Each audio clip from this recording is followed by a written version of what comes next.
All right. Good morning, good afternoon, and or good evening to 6G students. Today we're going to be doing a review of some of the concepts that we learned in Canada and World Connections. So in the backdrop, I have obviously Canada here and outlined in red its political borders and with the rest of the world. And we're going to ask some questions today and review some of the concepts that we learned. So the first question I have for you is, how is Canada connected with the rest of the world? Just Canada, and how are Canadians connected with the rest of the world as well? So some important questions. Let's do one of them, the easier one first. How are Canadians connected with the rest of the world? Well, this is pretty simple because we can identify how we are connected with the rest of the world. And we did this in class. So one way Canadians are connected is through family. Many of us have families all across the world in different countries. We speak different languages. We have different religions, different customs, different religious holidays. So family is a way we're connected. Number two, we're connected through the internet. We're able to download, upload, view videos throughout the whole world in different languages. So we're connected through the internet and through the media. We are also connected by food in different cultures and all the different types of food. Look at the Lime Ridge Food Court, all the different types of cultures that are represented just in Lime Ridge's food court. Number four, we're connected by music.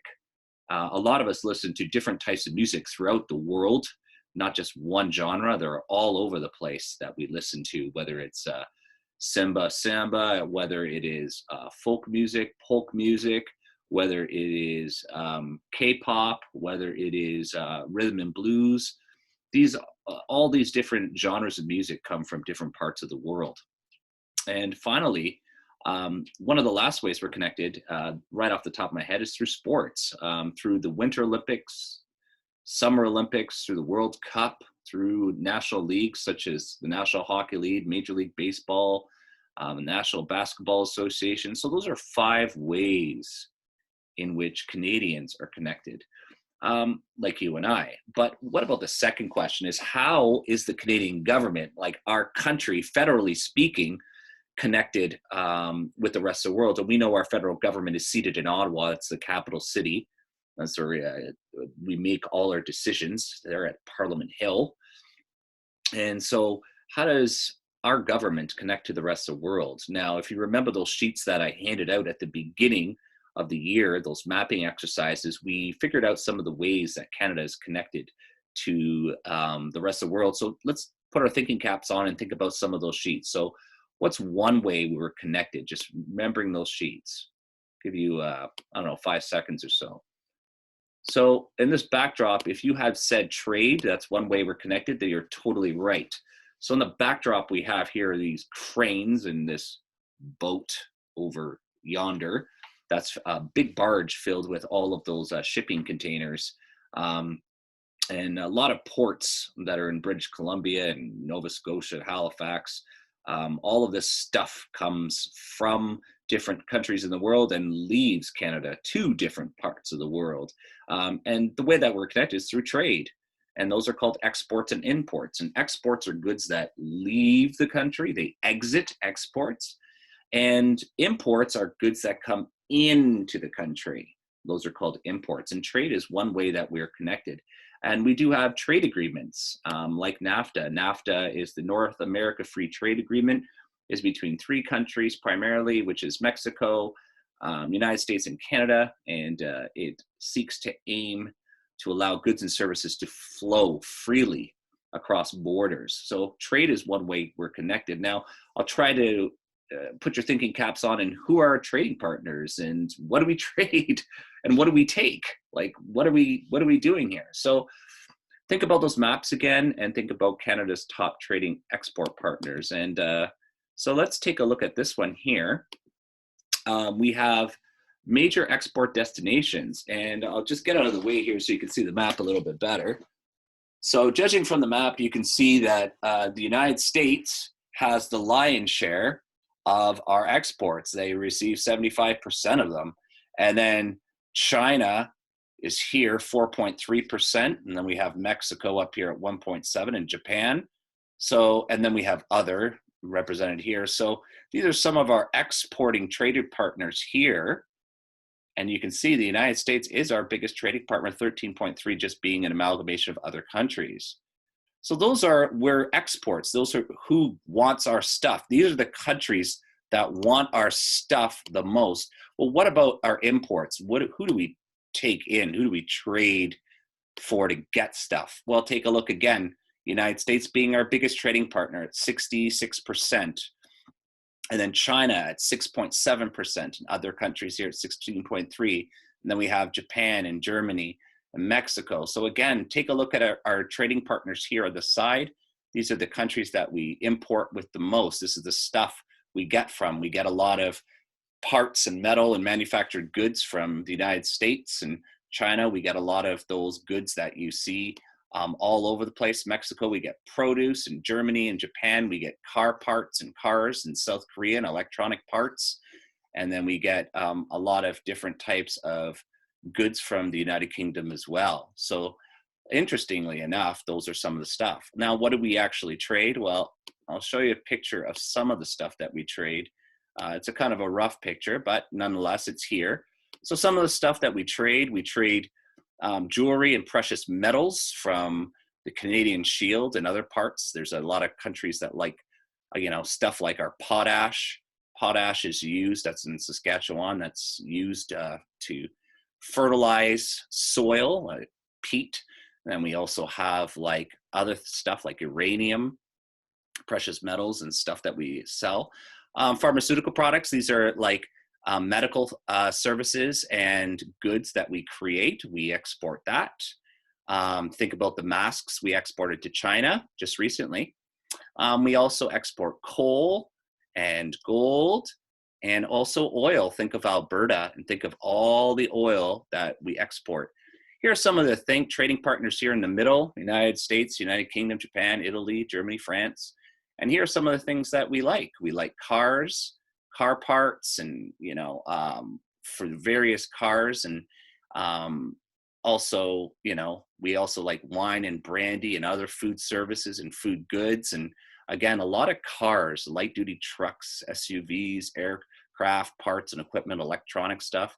This is the stuff that Canada wants and doesn't really have, or just wants things that are better. Like, for example, in Germany, they have the Volkswagen, and Japan has Hondas and Toyotas, so in Italy has all those beautiful sports cars like Ferrari. So these are things that we import from other parts of the world.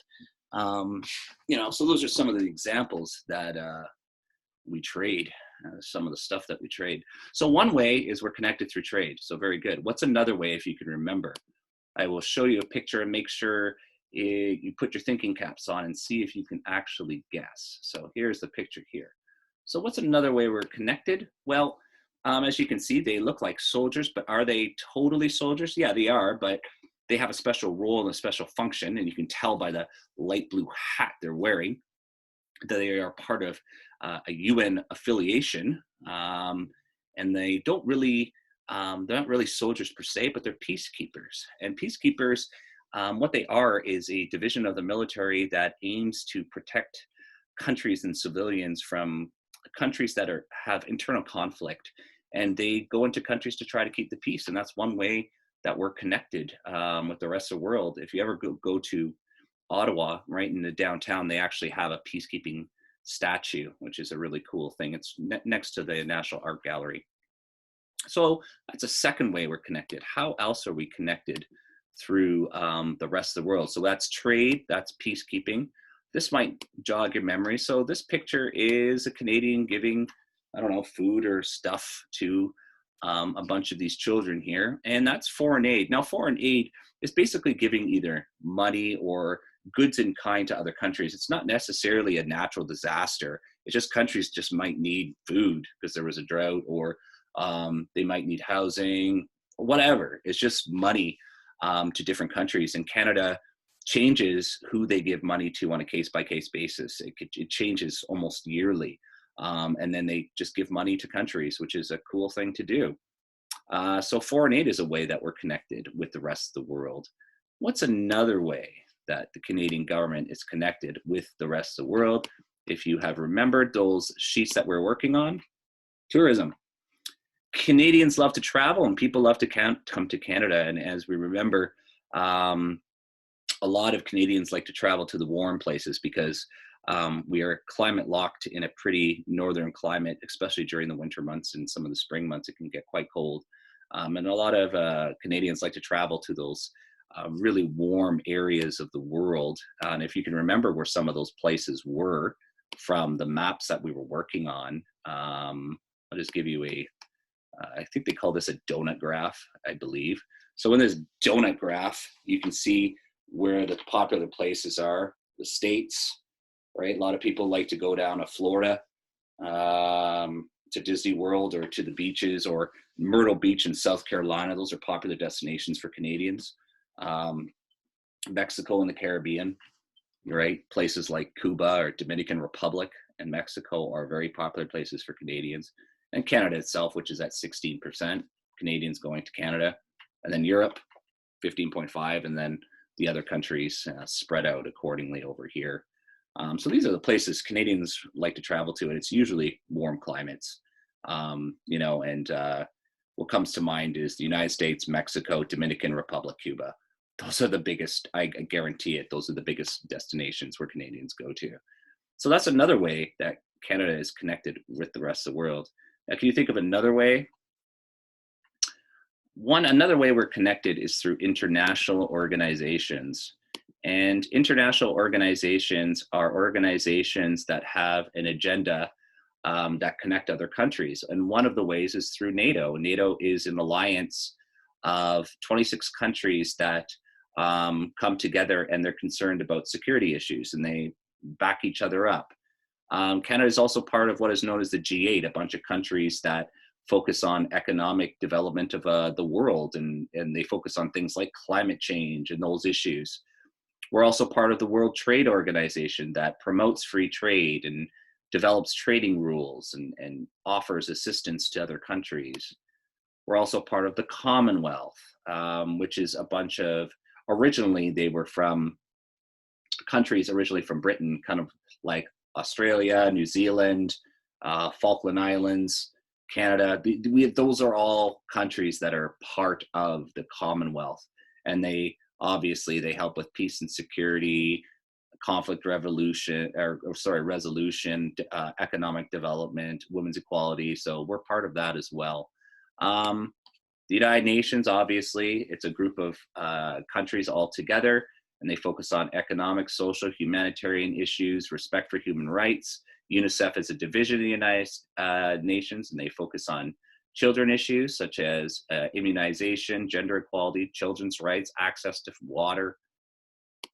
We should be really familiar with this one, which is the World Health Organization, especially in today's climate because of the COVID crisis. We take direction from the World Health Organization, which strives to improve the health of the world's people, and they try to combat communicable diseases such as COVID. So we are a member of that. So that is another way that we are connected to the rest of the world, is through government organizations. Another way we're connected, it's not really the government, but it's kind of related, is through called non-governmental organizations. A non-governmental organization, I'll just give you some examples of some of them that you'll see on the screen here, are organizations that help out with all of those social justice issues like poverty, world hunger, gender equality, homelessness. They focus on all of those things, or emergencies. So Canadian Red Cross down here, they help with emergencies. And just because they're not part of the Canadian government, they're still kind of attached at the hip. They can independently have their own policies. They're an organization, they're their own company, and they're somewhat affiliated with the government, but they make their own decision. But it is nonetheless one way that Canada is connected with the rest of the world, such as the Canadian Red Cross. And other things like, St. John Ambulance or Salvation Army. All of those things are NGOs, or non-governmental organizations, is another way that the Canadian government is connected with the rest of the world. And a lot of NGOs come into play when there's a disaster. Usually, you can see a lot of the back here, it says also disaster relief, because there's disasters in the world all the time in different countries. So that's another way that we are connected through NGOs. So looking over and reiterating some of the things that we have talked about today and how we're connected. So we're connected as Canadians through 5 ways. We're at least 5 ways. The internet, right? Music, food, sports, family. Easy 5 ways. 5 ways or 6 ways that the Canadian government's connected to the rest of the world. Well, let's go. Trade with imports and exports. We have international organizations that and non-governmental organizations, and what they aim to do is to try to solve some of those social issues that come up, like world poverty and starvation and homelessness and gender inequality. So those are 3. Number 4, tourism. So it's a way that we are connected through travel. Number 5, through foreign aid, just helping other countries that may need, I don't know, just some money to help them out. I don't know, make houses, or, get some food, or, create something like an educational building, whatever. So that's 5 ways. And a 6-way, peacekeeping. The Canadian government, through the military, we have peacekeepers, and those peacekeepers go to other countries and they help out. So that's just some of the review of the stuff that we kind of went over, and hopefully we did a good survey on some of the things that were in the back of your head and maybe not all together. And we've been away for a while, so hopefully they've come back to the forefront of your brain.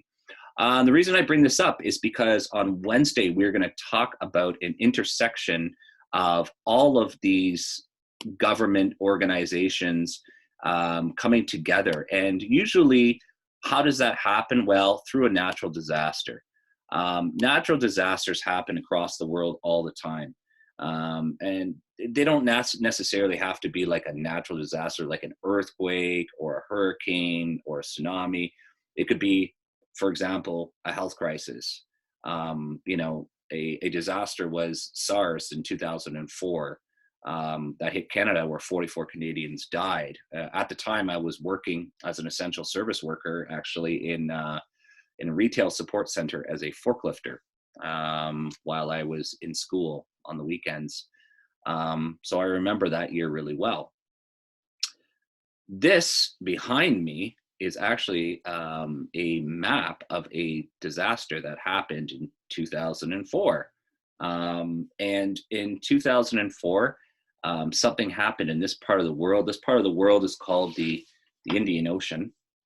And in the Indian Ocean, there's all these countries. I'll just move out of the way here.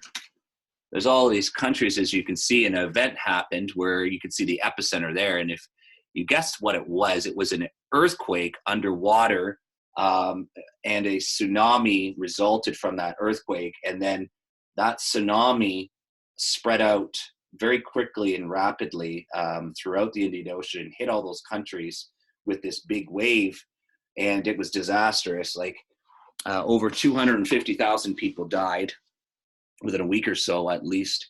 Thousands and thousands of people were displaced, lost everything. And the world responded to it, and Canada responded to it. And that's something that we're going to be learning about come Wednesday. We're going to be learning what Canada did to respond. What did Canada do? What organizations helped out? What NGOs helped out? What international organizations helped out? How did Canadians help? How did the Canadian government help? What did we do to help these people out? And that's something that we learn, that we're going to be learning is how they all intersect and come together. And now that we have a good background knowledge of these organizations in general, and now it's time to see how they operate. And that's what we're going to be working on. So I hope you enjoyed this quick survey. I know it's been a while to get our heads wrapped around everything, but I hope you enjoyed it. And on Wednesday, we'll be doing something else in social studies. And again, keep safe. Make sure that you're keeping your social distancing and you're just doing your best and relax, right?